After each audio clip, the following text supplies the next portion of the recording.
اعوذ باللہ من الشیطان الرجیم بسم اللہ الرحمن الرحیم ان المساجد اللہ. السلام علیکم ورحمۃ اللہ وبرکاتہ. اللہ پاک نے سورہ جن کی آیت نمبر 18 میں ارشاد فرمایا اور مسجدیں اللہ ہی کی ہیں. تو مسجدوں کا نظام احکام مسجد کے حساب سے چلانا چاہیے. مسجدوں کا نظام چلانے میں منمانی نہیں کرنا چاہیے کیونکہ بہت بڑا گناہ ہے. اور باہر شریعت بھاگ 3 احکام مسجد میں ہے کہ وقت پرتا اذان اور اقامت کا حقدار ہے. وقت پرتا اہل محلہ سے افضل ہے اور امام رکھنے کا کام اور دیگر کام وقت پرتا کی رائے سے کرنا چاہیے اور اس کے بعد اس کے کنبے والوں کی رائے سے کرنا چاہیے اور اہل محلہ کی بھی رائے لینا ضروری ہے. سورہ حج کی آیت نمبر 25 میں رب نے ارشاد فرمایا کہ مسجد حرم یعنی تمام مسجد حرم اور تمام مسجدوں میں مقامی اور پردیسی آدمی کا ایک ساتھ ہے. رب نے فرمایا اور اس میں اگر کوئی ناحق زیادتی کا ارادہ کرے گا تو اللہ اسے سخت عذاب دے گا. اور جو لوگ مسجدوں میں فتنہ اور فساد پھیلاتے ہیں ان کے لیے رب نے فرمایا والفتنۃ اشد من القتل. رب نے فرمایا کہ فتنہ پھیلانا قتل سے بڑا سنگین جرم ہے. اور رب نے فرمایا وَاتَّنِبُوا قَوْلَ الزُّورِ. اللہ پاک نے فرمایا کہ جھوٹ بولنے سے بچو. اور رب نے فرمایا لعنت اللہ علی الکاذبین کہ جھوٹوں پر اللہ کی لعنت ہے. اور آپ نے فرمایا بالصدق آپ نے فرمایا کہ ہمیشہ سچ بولو اور سچ بولنا جنت کی طرف لے جاتا ہے. جو بندہ ہمیشہ سچ بولتا ہے اللہ کے نزدیک اس کا نام سچوں میں لکھ دیا جاتا ہے. اور آپ نے فرمایا جھوٹ بولنے سے بچو. جھوٹ فجور کی طرف لے جاتا ہے اور جھوٹ جہنم کا راستہ دکھاتا ہے. اللہ اکبر. اور آپ نے ارشاد فرمایا کہ جب بندہ جھوٹ بولتا ہے تو اس کی بدبو سے فرشتہ 1 میل اس سے دور چلے جاتا ہے. اور آپ صلی اللہ علیہ وسلم نے ارشاد فرمایا خیانت اور جھوٹ بولنا ایمان کے خلاف ہے. آپ نے فرمایا جھوٹ سے منہ کالا ہوتا ہے اور چگلی سے قبر کا عذاب بڑھایا جائے گا اور جھوٹ بولنا حرام ہے. اور لعنت اللہ علی الکاذبین اور جھوٹوں پر اللہ کی لعنت ہے. آپ نے فرمایا کہ 3 صورتوں میں جھوٹ بولنا جائز ہے. پہلا اپنی بیوی کو راضی کرنے کے لیے جھوٹ بولنا گناہ نہیں ہے. دوسرا لڑائی میں جنگ میں دشمن ظالم کے ظلم سے بچنا. جھوٹ بولنا ظلم سے بچنے کے لیے گناہ نہیں ہے. تیسرا 2 لوگوں کے درمیان صلح کرانے میں جھوٹ بولنا گناہ نہیں ہے. آپ نے فرما دیا. اور آپ نے فرمایا کہ منافقوں کی 3 نشانیاں ہیں. اور آپ نے فرمایا وَإِن صَلَّى وَصَامَ وَزَامَ وَأَنَّهُ مُسْلِمٌ. آپ نے ارشاد فرمایا کہ منافقوں کی 3 نشانیاں ہیں. اگر چاہے وہ نماز پڑھتا ہو روزے رکھتا ہو اگرچہ اور اپنے آپ کو وہ مسلمان سمجھتا ہو اگر اس کے اندر یہ 3 خرابی ہیں تو وہ پکا منافق ہے. اور آپ نے فرمایا اذا حدث کذب کہ جب بات کرے گا پہلا تو وہ جھوٹ بولے گا. دوسرا واذا وعد اخلف کہ جب وہ وعدہ کرے گا تو وعدہ خلافی کرے گا. تیسرا واذا اؤتمن خان اور جب کوئی اسے امانت دار بنائے اور اس امانت میں وہ خیانت کرتا ہو تو وہ پکا منافق ہے. اگر کسی میں ان 3 میں سے ایک خرابی ہے تو وہ نفاق ہے.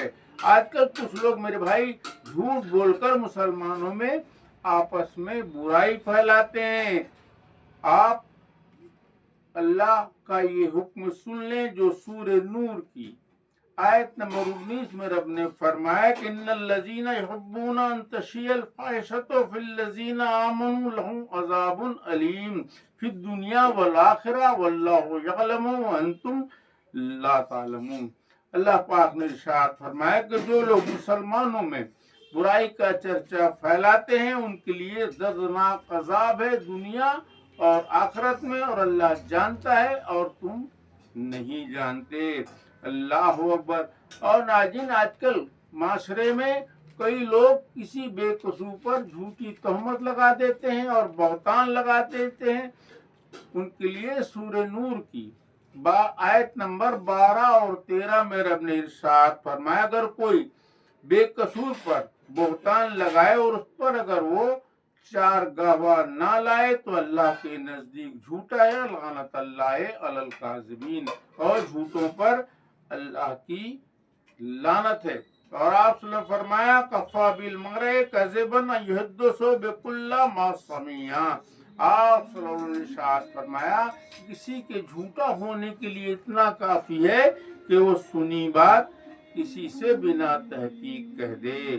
اور سورہ بنی اسرائیل کی آیت نمبر 36 میں بھی رب نے ارشاد فرمایا کہ اس بات کے پیچھے نہ پڑ جس کا تجھے علم نہ ہو، بے شک قیامت میں کان، آنکھ اور دل سے سوال ہوگا۔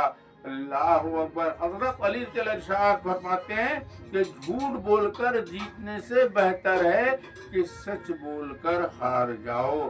اور حضرت علی رضی اللہ تعالیٰ نے ارشاد فرمایا، 1000 جھوٹوں کی بھیڑ میں کھڑے ہونے سے بہتر ہے کہ ایک سچے کے ساتھ کھڑے ہو جاؤ۔ سبحان اللہ۔ اور آپ صلی اللہ علیہ وسلم نے ارشاد فرمایا، من یحرم الرفق یحرم الخیر کلہ۔ آپ صلی اللہ علیہ وسلم نے ارشاد فرمایا کہ جو نرمی سے محروم ہوا وہ تمام خیر اور بھلائی سے محروم ہوا۔ اللہ اکبر۔ آپ صلی اللہ علیہ وسلم نے ارشاد فرمایا، الخلق عیال اللہ فحبهم الی اللہ انفعهم لعیالہ۔ آپ صلی اللہ علیہ وسلم نے ارشاد فرمایا، دنیا کے تمام انسان اور تمام مخلوق اللہ کا کنبہ ہے، اللہ اسی سے محبت کرتا ہے جو اس کی تمام مخلوق سے محبت کرتا ہے۔ سبحان اللہ۔ اور آپ صلی اللہ علیہ وسلم ارشاد فرماتے ہیں، خیر الناس من ینفع الناس۔ آپ صلی اللہ علیہ وسلم نے ارشاد فرمایا ہے کہ تم انسانوں میں بہترین انسان وہ ہے جو تمام انسانوں کو فائدہ پہنچائے۔ یعنی آپ صلی اللہ علیہ وسلم نے چھانٹ کر کسی کو فائدہ پہنچانے کا حکم نہیں دیا، بلکہ کیا فرمایا کہ تم انسان خیر الناس من ینفع الناس، بہتر انسان وہ ہے جو تمام انسانوں کو فائدہ پہنچائے۔ اور آپ صلی اللہ علیہ وسلم نے ارشاد فرمایا، ان اللہ رفیق یحب الرفق۔ آپ صلی اللہ علیہ وسلم نے ارشاد فرمایا کہ اللہ نرم ہے اور نرمی کو پسند فرماتا ہے۔ سبحان اللہ۔ اور آپ صلی اللہ علیہ وسلم نے ارشاد فرمایا، من لم یرحم لا یرحم۔ آپ صلی اللہ علیہ وسلم نے ارشاد فرمایا کہ جو رحم نہیں کرتا اللہ اس پر رحم نہیں کرتا۔